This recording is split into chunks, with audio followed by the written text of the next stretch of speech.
Hello, world. Warmest welcome to World Humanitarian Drive's Inspiring Millions show.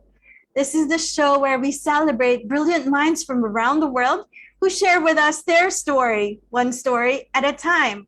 It's our 63rd episode, ready to share the message of peace to the world. Our special guest is Sudesh G. Balasubramaniam, Assistant Professor, President of Universal Peace Federation Malaysia. We'll get to know his inspiring story in a short while.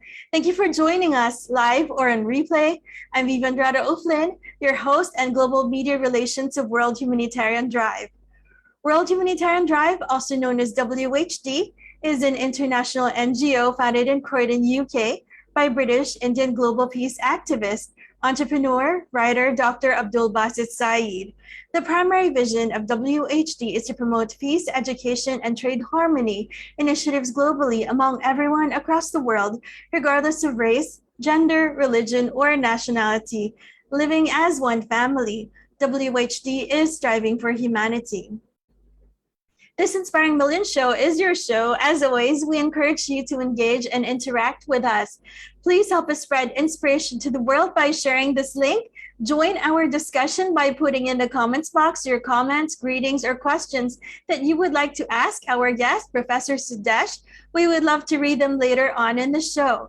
Wherever you are in the world, let us keep you company and brighten your day as we share love, peace, and goodwill. Today is World Wish Day. If you could make a wish for the world, what would it be? Would it be good health, peace in the world?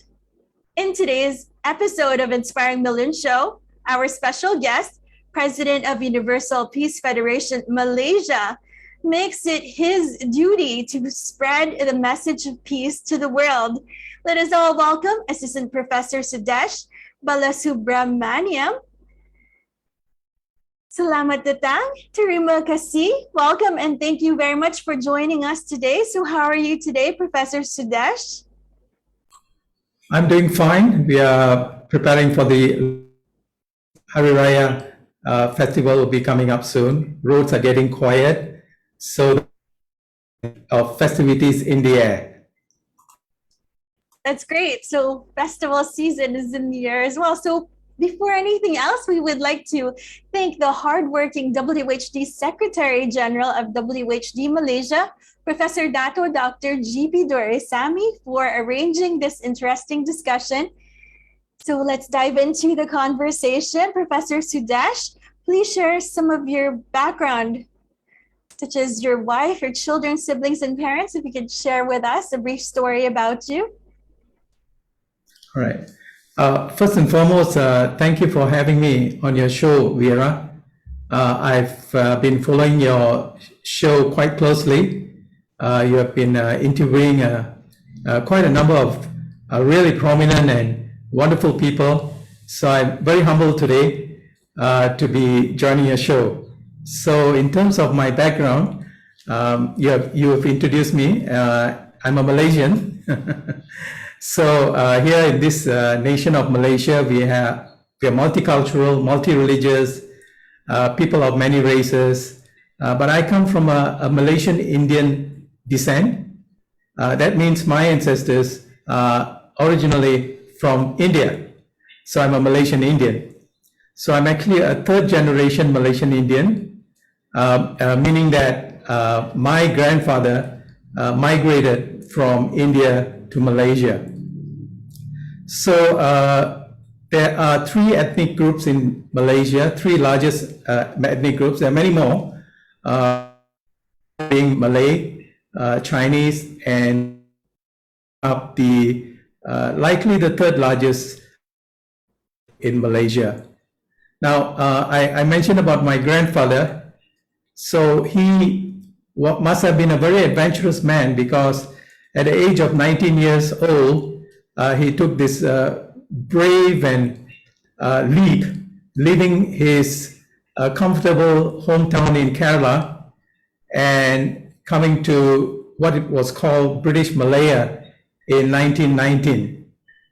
So he was just 19 years old, and he came through Singapore on a ship and landed in Singapore and got his training as a hospital assistant and worked for the British in what is called the Bukit Ratan Estate. It is a rubber estate. So in terms of my background, my grandfather and my father, we are all from rubber estates. So during those times, Malaysia was one of the largest producer of rubber. So, and that's when my grandfather was working in this rubber estate. So subsequently, he built his financial foundation for the family through estates. Subsequently, he is the second son, and he received training in commerce and accounting, and subsequently worked in the rubber estate, a neighboring rubber estate to his father, which was called the Batang Berjuntai estate. So there was a kind of a setting in Malaysia at that time, and my father was also, so it was very customary at that time for the parents to arrange the marriage. His parents,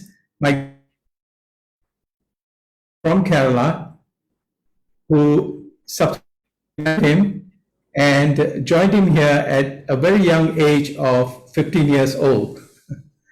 So that was in 1954 that my mom joined him here in Malaysia, and they raised a family of 4. I'm the third in the family. And talking about rubber estates were my large playground, so to say.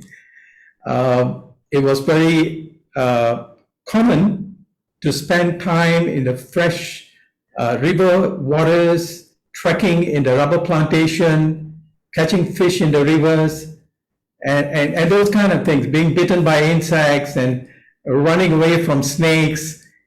A very exciting childhood that many young people can't even imagine. But it's during the school holidays, my siblings and me, we would spend time with our grandparents here in the capital city of Kuala Lumpur. So we're kind of like exposed to the rural rubber plantation city life. And that was largely my childhood. I'm married, I have 3 kids. My wife is Japanese. So we are kind of very multicultural at home. My kids wonder whether they are or Japanese, so we say you're both. So they kind of feel like a global citizen or Malaysian in the truest sense of the word. So that's a little bit about my background.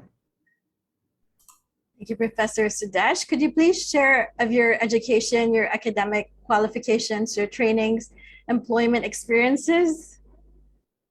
Okay, sure, Vera. Now, in terms of my education, of course, I was in the last batch of the school system in Malaysia before the transition to a full Malay language orientation. So I was part of the old legacy where the school system still had English as a major form of teaching. So I was going to school between Selangor and Negeri Sembilan. We kind of like moved along with our dad, who used to move from one estate to another in his job. So we got to see a little bit of different parts of Selangor and Negeri Sembilan in our younger days. But at a very young age of 19, I got this opportunity to go overseas.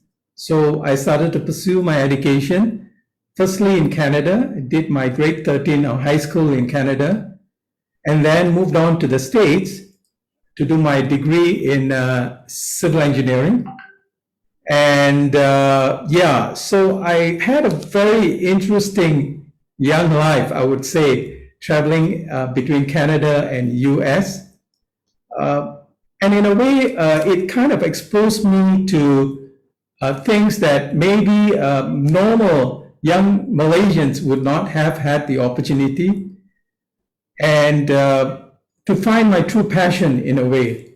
Particularly after my graduation, I spent 2 years working in social work related areas, in NGO related areas, and I think it was during that time I found my authentic calling in a way. So I started to dabble a lot in social work and NGO work, and switched my interest from engineering to education, because I felt education was something that is closest to what you would deem to be service oriented, because you were kind of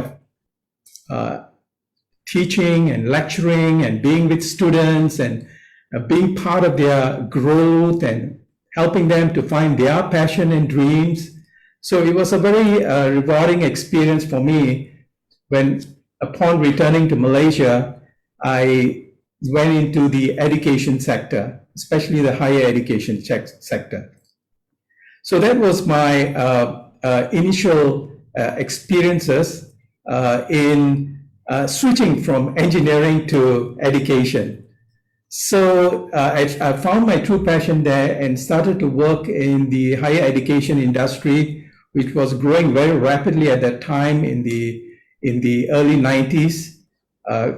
Small institutes were transforming to become colleges. Colleges were transforming to become university colleges, and university colleges becoming universities. You know, all that in a span of about 20 to 30 years, from 1990 to year 2000. That was a kind of environment I was in, working in the higher education sector. So I kind of moved into more management related work. So I acquired a graduate certificate in management as well as an MBA from University of South Australia. But I felt that the management positions kind of took me off the chart in terms of my passion and dreams. So I asked to be back in the academic sector. So I'm back in academics. I'm pursuing my PhD, completing my PhD in the area of social entrepreneurship, which I feel is kind of like marrying two sides of the world, my experiences in social work as well as in the business sector. Yeah. It's very impressive, Professor Sudesh. So Professor Sudesh has over 25 years of experience in the higher education industry. He had acquired extensive expertise in higher education management through a culmination of dedicated, systematic, and committed hard work in his professional engagements, with proven ability in defining strategic direction, achieving goals, implementing and optimizing all aspects of business processes to achieve growth and profit. So Professor Sudesh, could you please enlighten us on your 25 years of experiences and involvement in the higher education industry? Well, I could kind of summarize that in a nutshell. I think the best thing about being in any education related work is that whether it is a kindergarten or school or a college or university, you're somehow directly or indirectly involved with students, right? So I think that has been the most wonderful thing for me. And it's not just 25 years, I think it's over 30 years, my experience in higher education. And literally, I've lectured to thousands and thousands of students, both locally and internationally. And I have this. Sometimes I'll be shopping with my wife in a mall, and there'll be someone coming and say, "Sir, do you remember me?" So we get it. We get this all the time. You know, whether it's in a shopping mall, a public function, or in a restaurant, a student that I may have had in my class 20 years ago remembering me and thanking me for what they are. They have matured and they become successful entrepreneurs or businessmen or women, and it's incredibly rewarding to see that. So it's like nurturing an incredibly large extended family being in the higher education industry. And that's a kind of experience I have, a rewarding experience. And now what with the social media, I get to keep in touch with my students from all parts of the world on Facebook and seeing them get married, getting their first job, having their first child, and stuff like this. It's really rewarding, Vera. So now of the 30 odd years in higher education industry, the last 21 years was with the current university that I'm working with, which is UCSI University. So in the last 21 years, working with this, what is a full-fledged university, when I first joined in the year 2000, it was a college of about 800 students.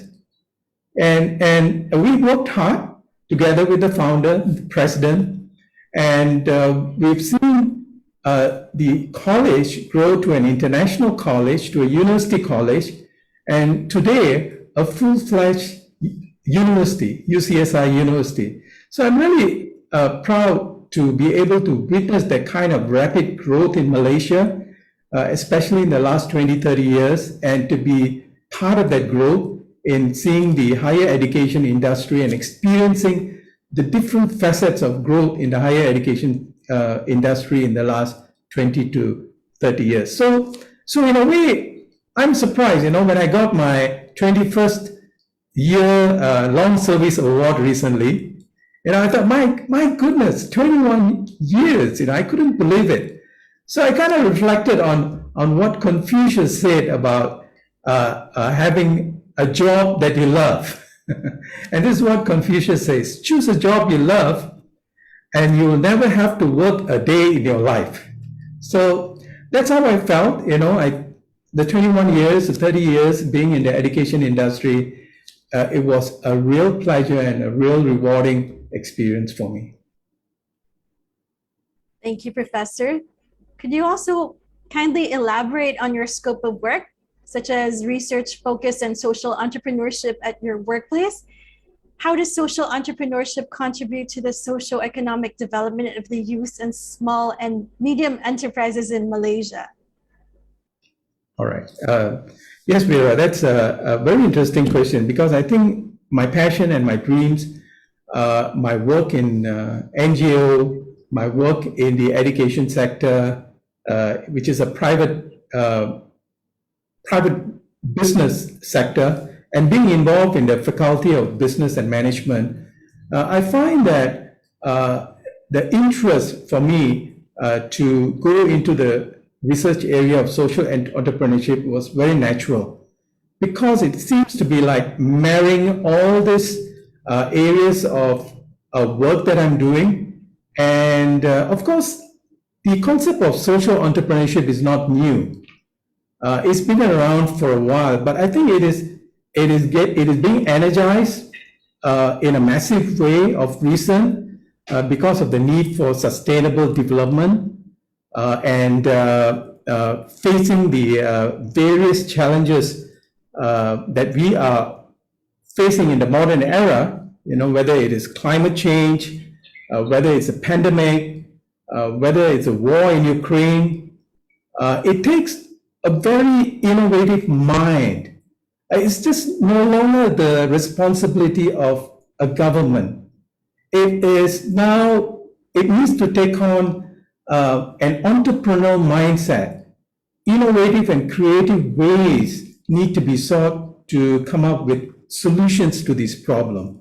And that's where the ideas of social entrepreneurship becomes very relevant. For me at least, yeah. So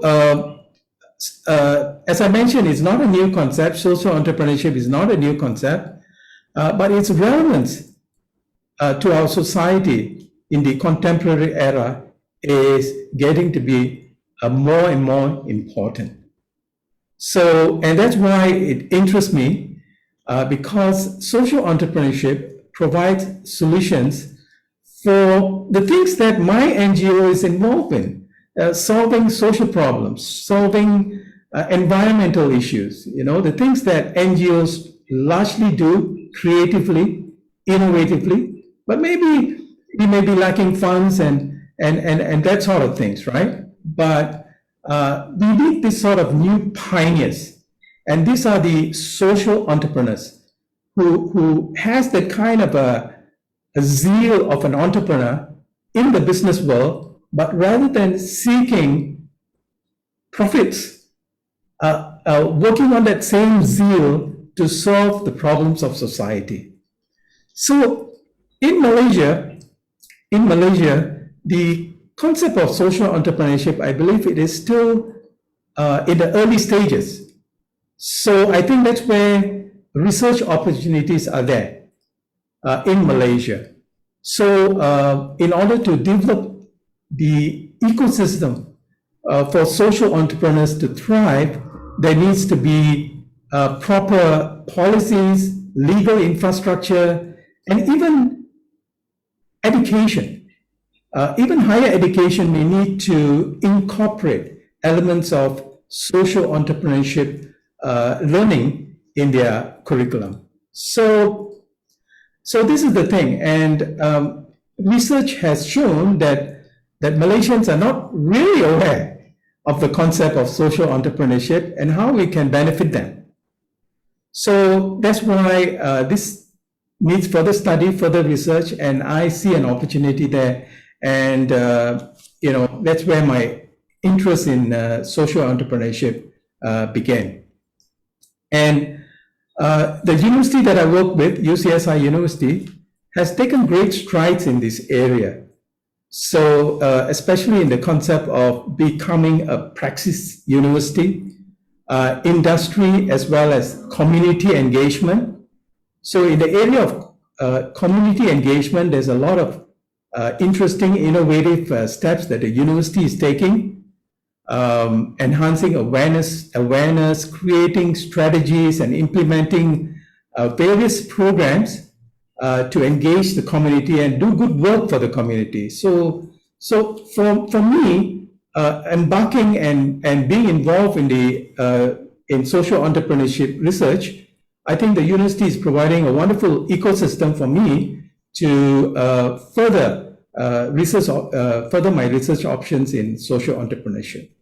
So I think that's a little bit of a backgrounder in terms of, at least in Malaysia. I think in some countries, like in Europe, in UK, in Australia, the concept of social enterprise, social entrepreneurship is not new. I think they are much more advanced than us. We have much to learn from them, but every country's situation is different. So here in Malaysia, we need to find what is right for our country. And I think in that sense of the word, we have a lot of opportunities in that area. Thank you, Professor Sudesh. As the president of Universal Peace Federation Malaysia chapter since 2017, please share the vision and mission of UPF Malaysia and how peace, harmony, and unity is maintained and sustained in a multi-ethnic Malaysian society. Okay, great. For this part, if you don't mind, can I share some slides? Yes, please do. Thank you. Okay, all right. So I'll share the slides. Let me see. All right.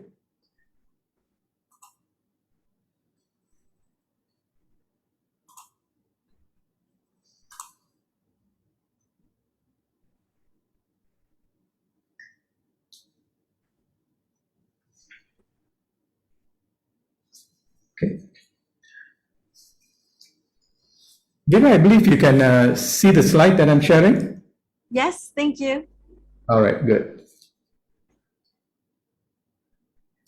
So, okay, I would like to share a little bit about the NGO that I'm involved in here in Malaysia. It's called Universal Peace Federation of Malaysia. Now, what are we? We are an international and inter-religious network of individuals and organizations, including representatives from religion, government, civil society, and the private sector. And we are dedicated to achieve world peace. So we are an NGO in general consultative status with the Economic and Social Council of the United Nations. So UPF supports the work of the United Nations, particularly in the areas of interfaith peace building, peace education, and the strengthening of marriage and family. So our core values, this is what we subscribe to, that we are all of us, we are one global family. I think it kind of rhymes with your WHD's ideals as well, core values, and a few other things. The highest qualities of the human being are spiritual and moral. The family is a school of love and peace. Living for the sake of others through service is the way to reconcile the divided human family. And peace comes through cooperation beyond the boundaries of ethnicity and nationality. So these core values kind of broadly guide us in terms of what we do. So here in Malaysia, we have some focus areas, all right? We work on the platform of strengthening marriage and family. We are also involved in education and human development, youth and service, and humanitarian aid. So we have a wonderful team of advisors. They are professionals, a group of professionals and experts from different fields who provide us invaluable advice, support, and guidance for our executive team. So the executive team, we run on a 3-year cycle. We come under the Registrar of Society of Malaysia. We have elections every 3 years. So this is my second 3-year term as president of UPF Malaysia. So I have a wonderful team of dedicated council members, quite a number of them, working in states all around Malaysia, supporting me, and working to fulfill the core values as well as the focus areas of UPF Malaysia. Yes, Vera, just a quick rundown on UPF's core values and objectives. Thank you so much, Professor Sudesh. So let's just look through the messages of our virtual audience. We've got from Tongi Grass saying hello and hi. Grace Vincent is saying, looking forward to this wonderful session. John O'Flynn is saying, greetings from the Scottish Highlands. Tongi Grass saying, watching from the Philippines. Grace Vincent is saying, wish will be for all to love each other, start living for the sake of others. And she's watching from Malaysia. Happy is saying it's her favorite show. Greetings from Manila. Yi Wen Tan is saying greetings from Malaysia. Win is saying watching with you. Jenny Lim, greetings from Malaysia. Sharon Fung, greetings to all. Warm greetings from Malaysia. Wan Tan is saying supporting President Sudesh from Malaysia. Mitali Karmakar is saying greetings from Bangladesh. And Grace Vincent is saying, wow, so proud of you, sir. Thanks for sharing a little bit of your background with us. And hello to all from Malaysia, from Lai Peng Keong. Grace Vincent is saying, true, rubber estates are a great place. Wonderful experience, especially being a kid growing up in an estate. Theo Kok Kiang is saying, good evening to all. Greetings from Malaysia.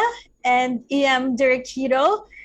Theo Kok Kiang is saying greetings to Malaysia. And Grace Vincent is saying students will always be grateful to a wonderful teacher like yourself, Sir Sudesh.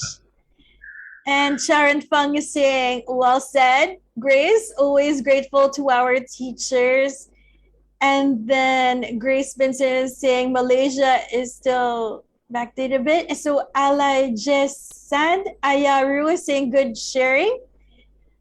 And Billy Tang is saying greetings from Malaysia. There are so many messages Wow. sending you greetings, Professor Sudesh. And it just keeps on flowing. Sir Sudesh, Professor Sudesh, is your screen share done? If we could just close it a bit. Thank you so much. A few more slides to share, is it? Okay, yes, please carry on. Thank you so much, Professor Sudesh.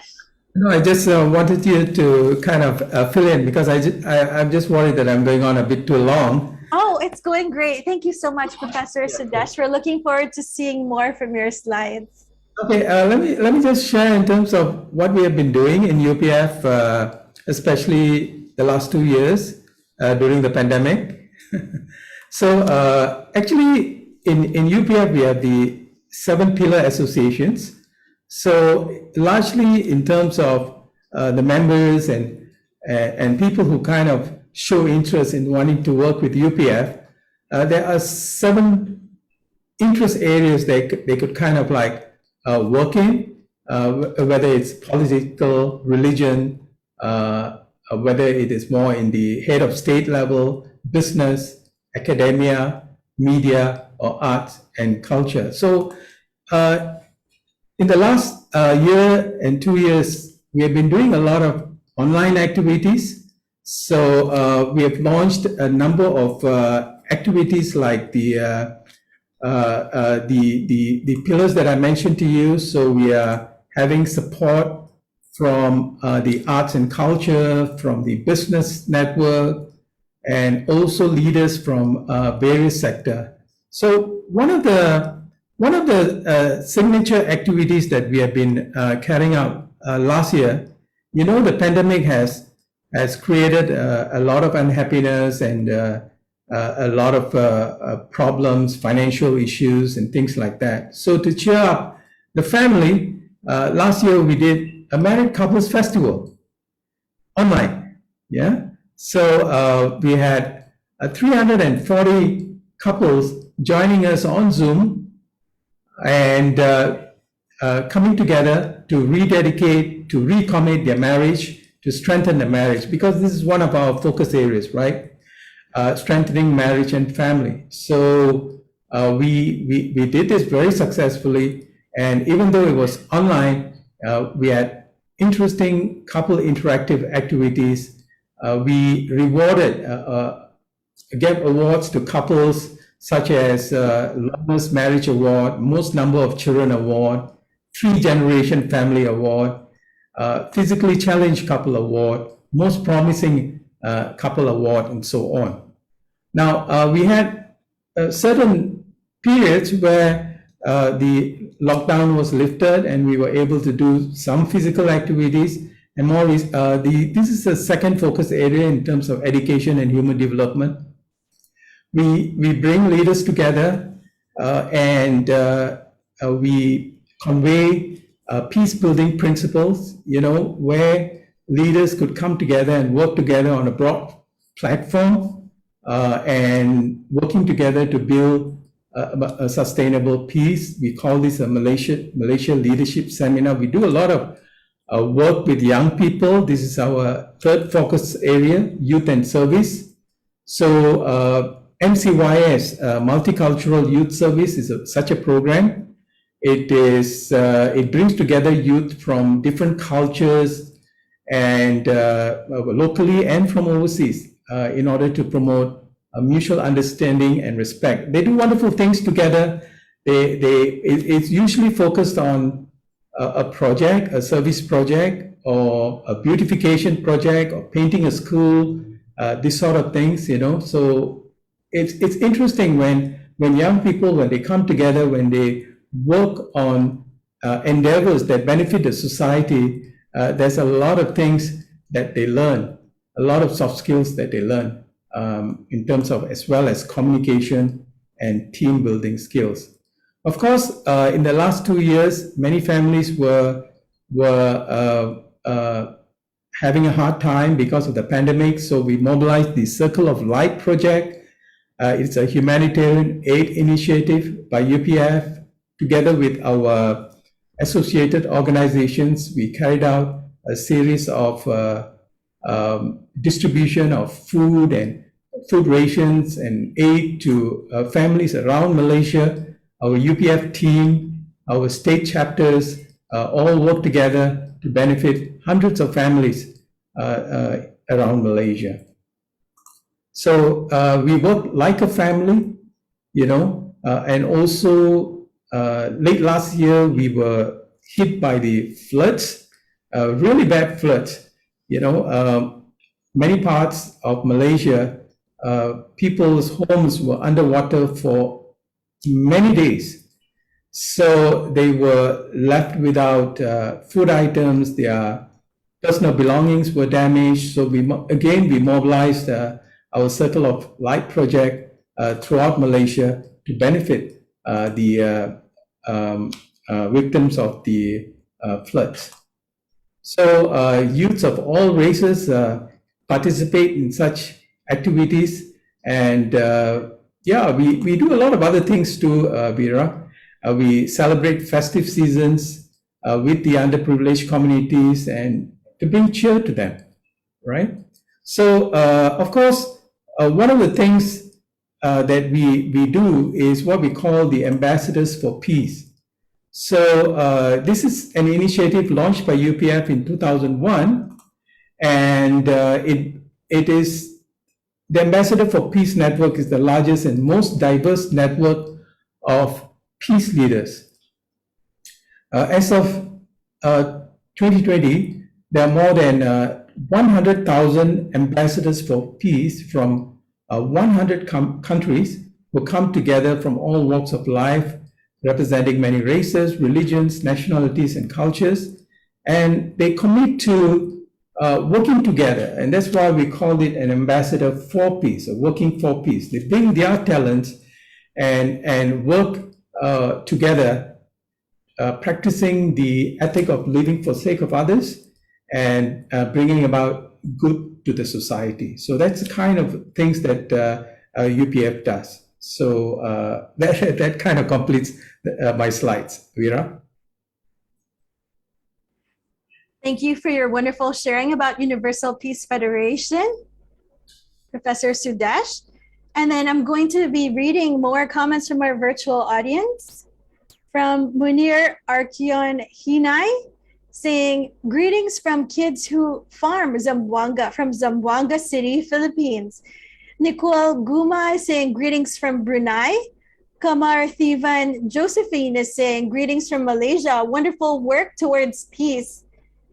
And Dato Aruna Chal is saying, hi, Tongi Gra has a question for you. I'm just going to get back to it. Joachim Nang is saying, wonderful sharing, Mr. Sudesh. Seja Quenzing is saying, greetings from Germany. Nice to meet you online. Dato is saying, and then Sajita Nina is saying, greetings from Sudesh. Greetings from Brunei. Gopalan Nair is saying, excellent talk and sharing by Professor Sudesh. And Christine Manlapas is watching. Sharon Fung is saying, congratulations and well done, sir. And Grace Vincent is saying, a married couple festival was great online session. We had a wonderful time, sir. Looking forward to the next session. And then she's asking about a physical workshop. And then Tess Esquivel Duraquito is watching. And now so we go back to Tongi's question, Tongi Gra.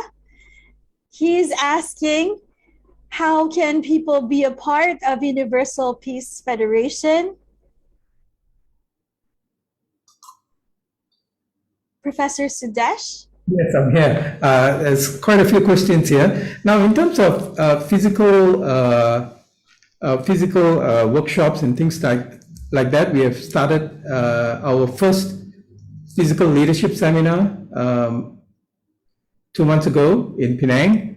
So I think with the country, Malaysia, moving to the endemic phase, we are watching the situation and we are carefully moving into that physical transition.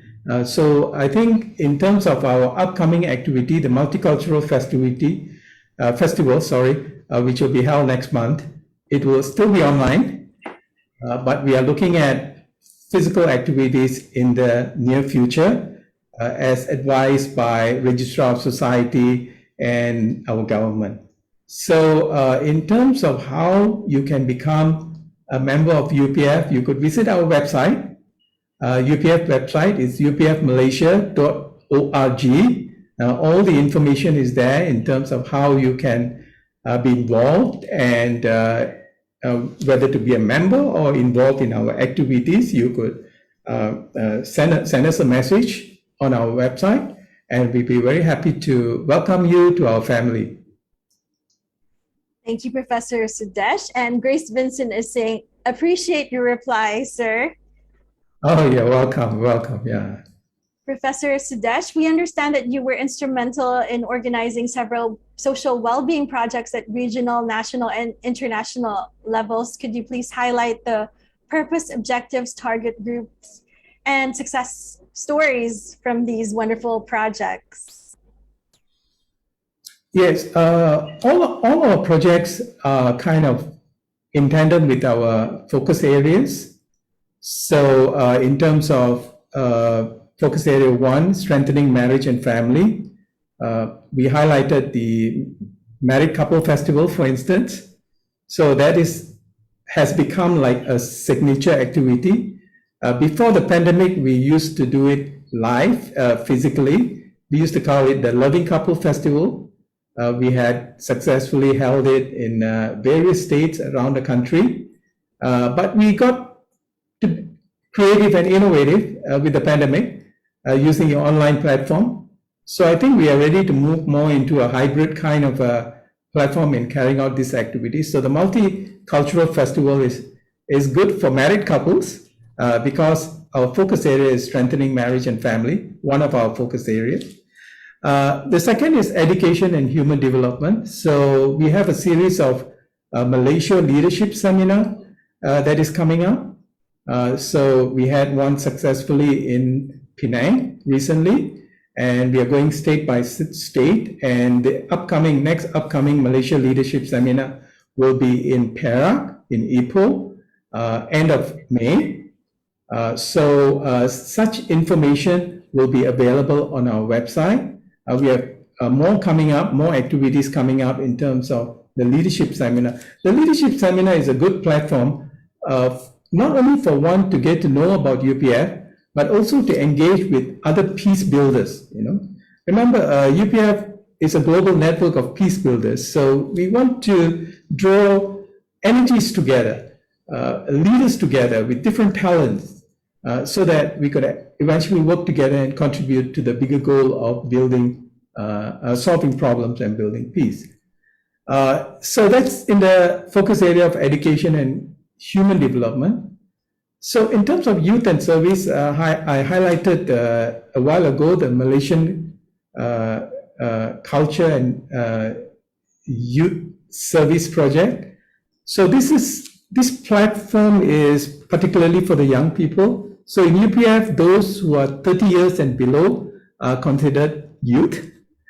So I don't fall into that category anymore. But we have a wonderful team who takes care of the youth sector and creates really interesting programs for young people.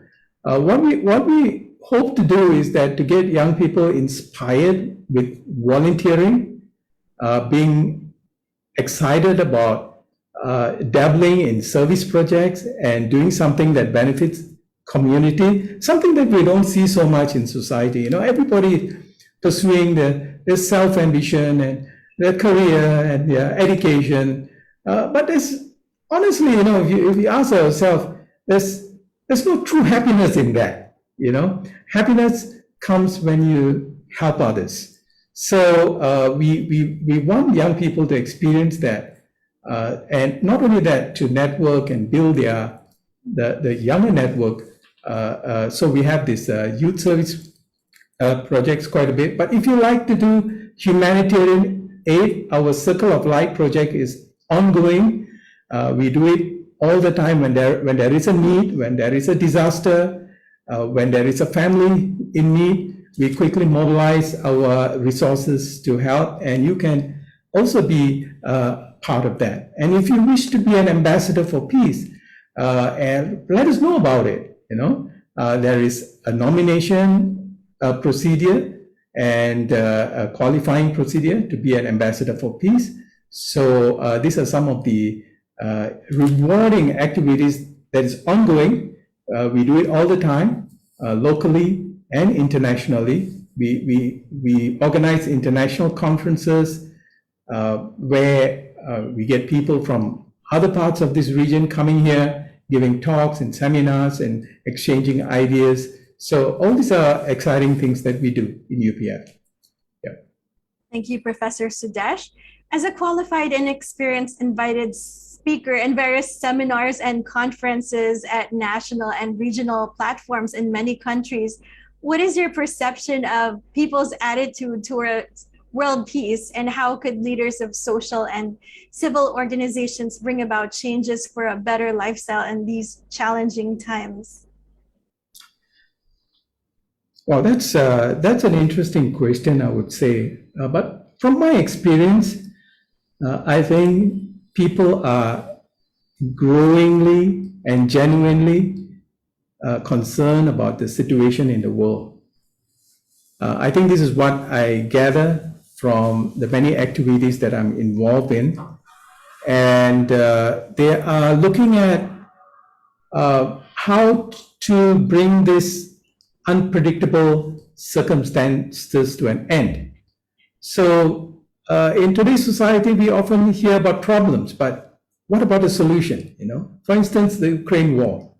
There's many sides of the story, right? So, or even with the pandemic, right?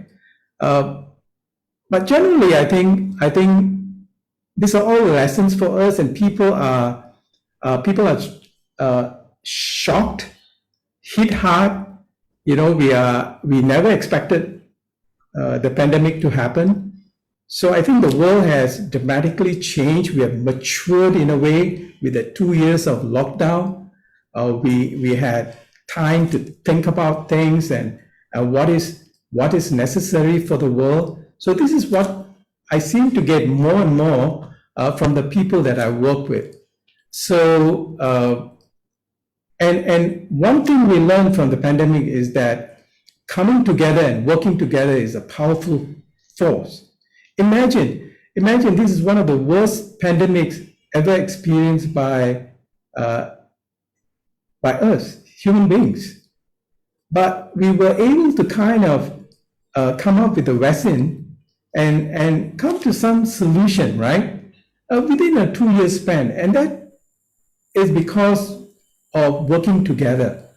So in the same fashion, if we come together and work on other problems that the world is facing, whether it's climate change, whether it's the war in Ukraine, or poverty, or other social problems, we can come up with contemporary solutions to these problems.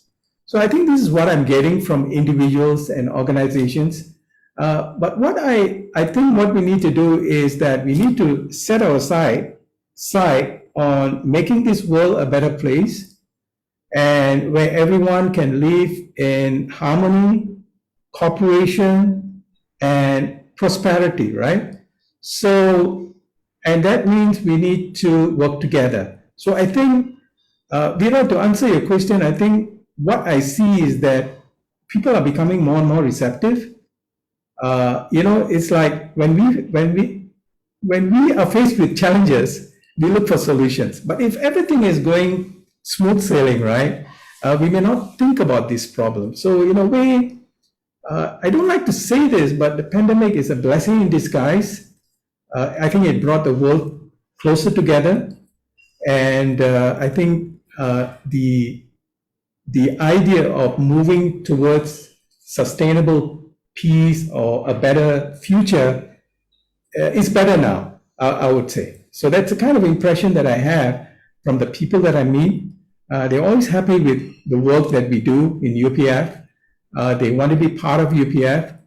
And this is a good sign. This is a good sign. So because together we can do more. Coming together, working together, together we can do more. Those are powerful messages.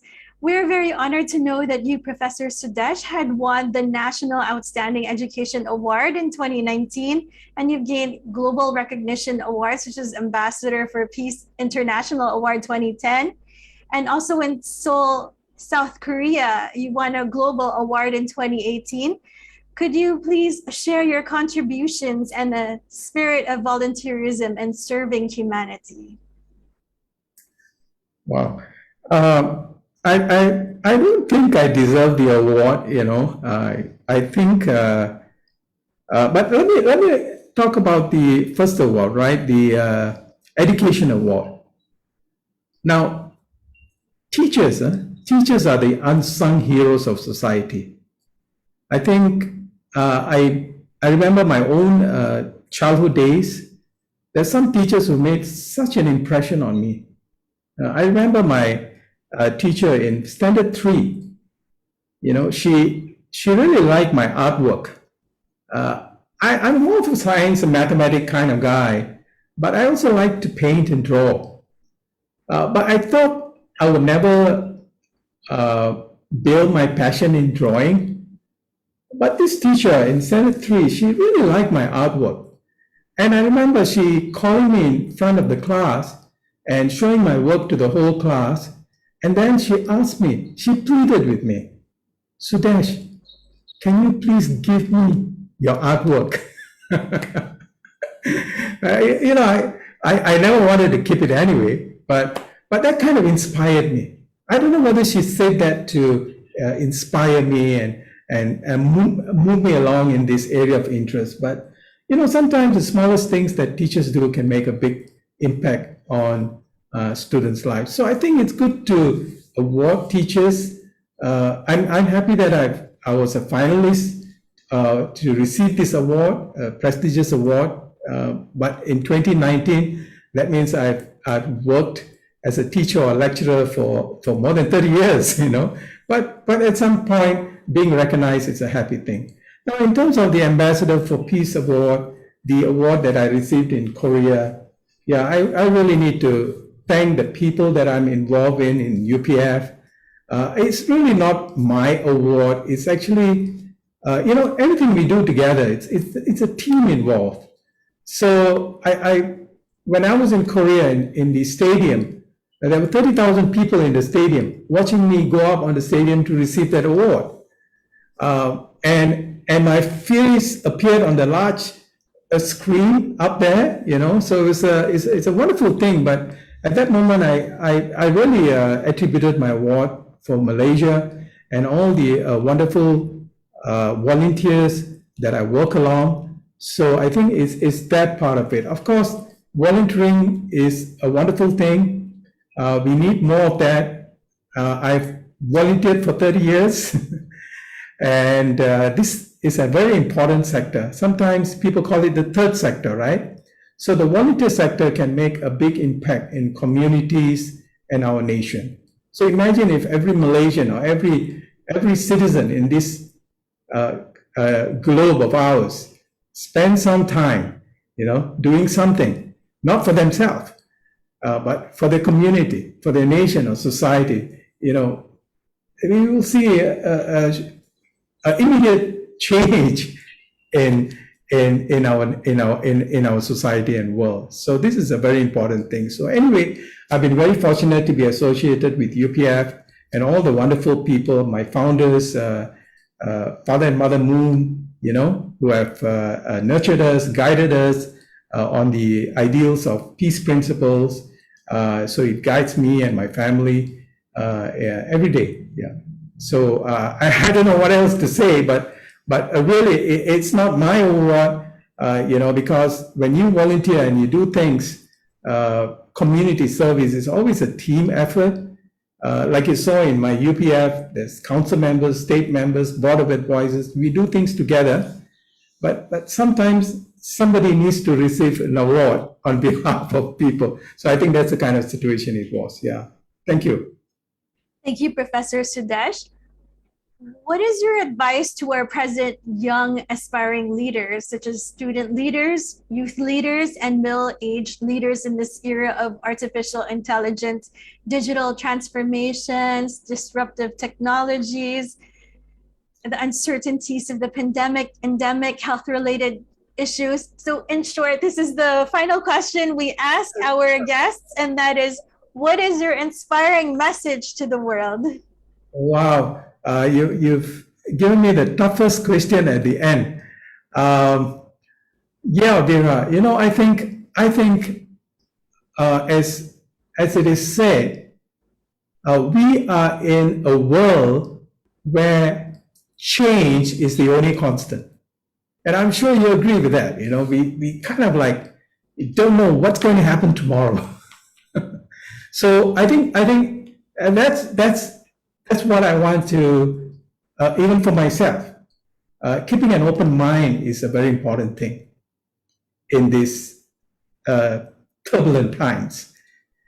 Keeping an open mind and being receptive to the changes, understanding the wide variety of things that is happening around you, whether it is a new idea, whether it's an argument or an information.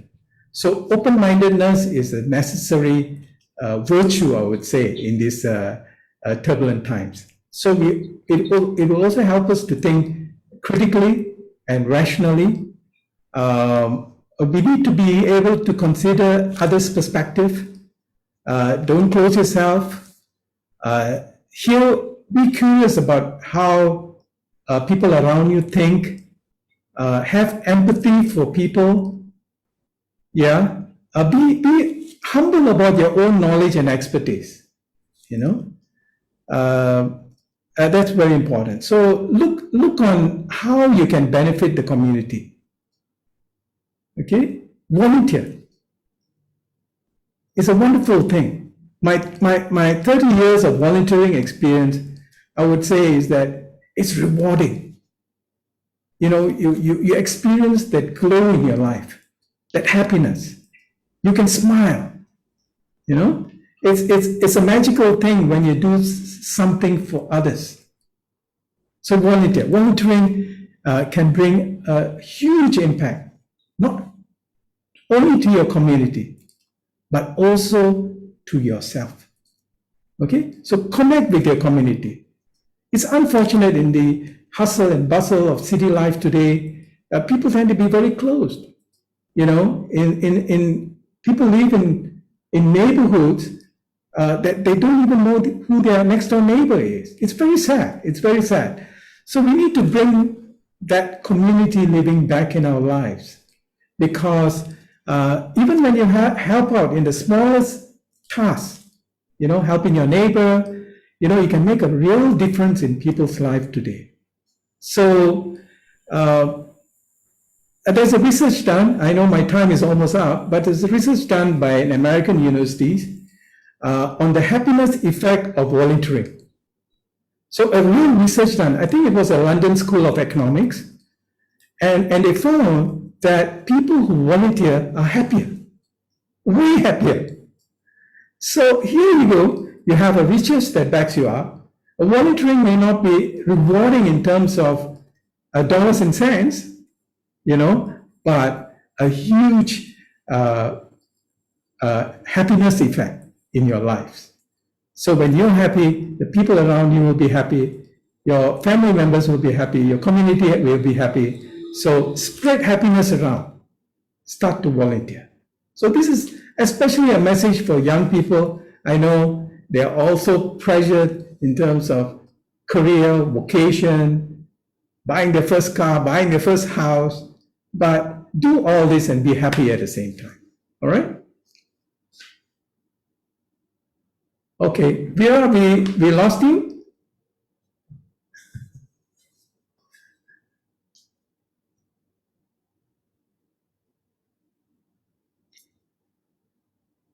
Hi, Vera. Maybe I overshot my time.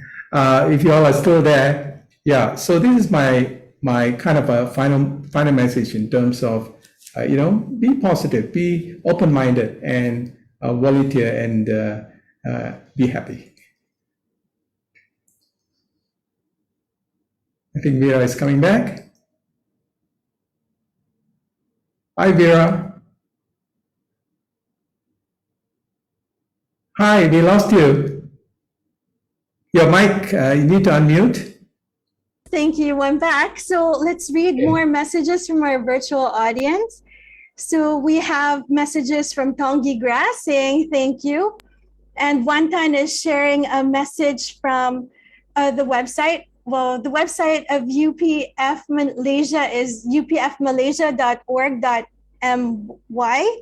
And Jayanti Krishnan is saying, well done, a start for peace. And Grace Vincent is saying, yes, sir, please do share how to be good leaders. You are truly an inspiration to all of us. And then Joachim Nang is saying, live for the sake of others. And then Grace Vincent is saying, wow, I love the part where you mentioned have empathy for people. And she's saying, true, it's a wonderful feeling when we help others. Thanks for your wonderful sharing this evening, sir. God bless you always. You have a great team. And Wantan is saying, well said, Mr. President. Thank you for the inspiring message. And like Facebook page, Universal Peace Federation of Malaysia will be sharing that link later on. And then G. Latav Shankaran is saying, you are the example of peace and volunteer leader. It's a pleasure to know you. Let's work together for peace. And Kamarathavan Josephine is saying, thank you, sir. And inspiring a message delivered. So thank you so much. Wow. And thank you. I'm humble. Everyone, we're also inspired with all the messages, all the sharing that you gave today. And then, so with that, thank you so much, Professor Sudeshs, for honoring us with your presence, sharing your words of wisdom, inspiring the world with your story in honor of international recognition for your virtue and persistently serving and inspiring humanity with your noble deeds. World Humanitarian Drive would like to award you with Inspiring Humanitarian Award, which is,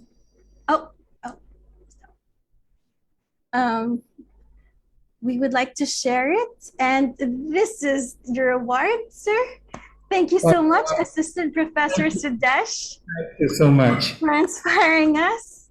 Thank you to Dr. Abdul Basit. Thank you. Thank you so much. And with that, we would also like to share an inspiring quotation from our honorable guest. Professor, could you please read this one for us?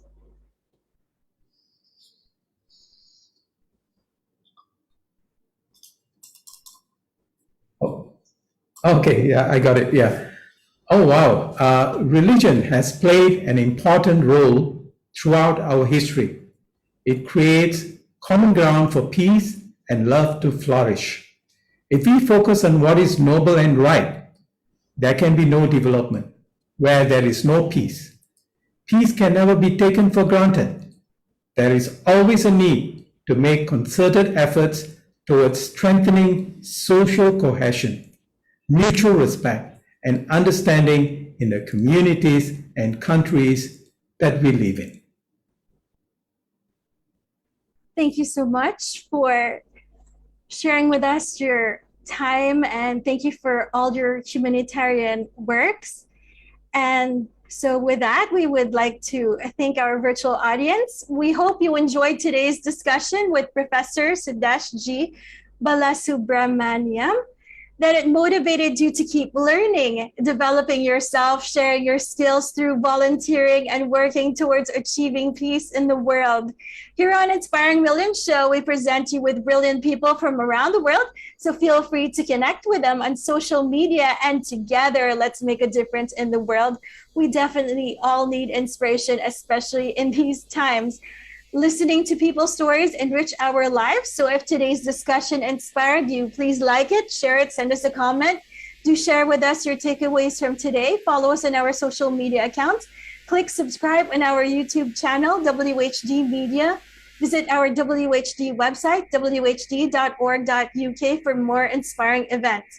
WHD would like to greet all those celebrating their birthdays and special milestones this week. Happy celebrations. Eid al-Fitr to our Muslim family and friends. Have a brilliant Maybank Labor Day holiday, everyone. On behalf of WHD team, especially those working behind the scenes, WHD Chairman Dr. Abdul Basit Saeed, Director of Global Operations, Ms. Sarah Wilson, our 12 Honorable Secretary Generals. We thank you, our virtual audience from around the world, for supporting us and for joining us and supporting our show. So this has been World Humanitarian Drive's Inspiring Millions Show. I'm Viva Andrada O'Flynn. Please join us again next week. We will have an interesting discussion with Coach Ning Tadena of the Philippines as we inspire the world here on Inspiring Millions Show.